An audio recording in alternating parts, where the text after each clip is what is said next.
Bonjour et merci de nous suivre dans l'édition de la nuit de France Info et France 24. Un score à 87% pour Vladimir Poutine, résultat donné par la commission électorale.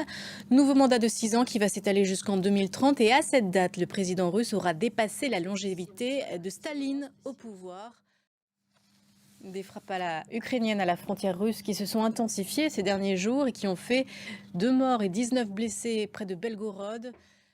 Et à propos de cette guerre, il faut se préparer à tous les scénarios dont l'on voit de troupes. C'est ce que martèle Emmanuel Macron depuis quelques semaines, même si le chef de l'État affirme qu'il n'en prendra pas l'initiative.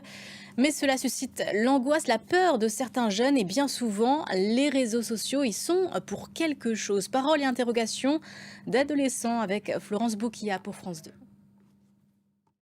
Voilà ce qu'on pouvait dire de ce chapitre russe et on en vient à la situation à Gaza et toujours la question de l'opération israélienne sur Rafah. Benyamin Netanyahou persiste.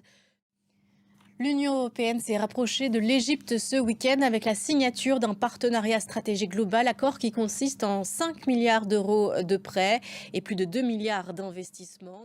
Et dans l'extrême nord de l'Europe, on revient sur ce volcan islandais, entré en éruption pour la 4e fois depuis le mois de décembre. Mais cette fois, c'est beaucoup plus impressionnant. La lave s'écoule de manière continuelle et lente. Regardez.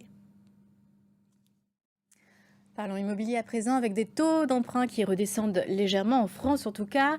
Ils sont autour de 4%. Le nombre de transactions devrait remonter après une année 2023 très morose.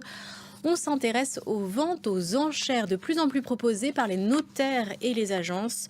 Permettent-elles de faire de bonnes affaires? Élément de réponse. C'est la fin de ce journal. Merci à vous de l'avoir suivi. Restez sur notre antenne. Tout de suite, c'est Reporter. Prochaine édition à 3h, heure de Paris.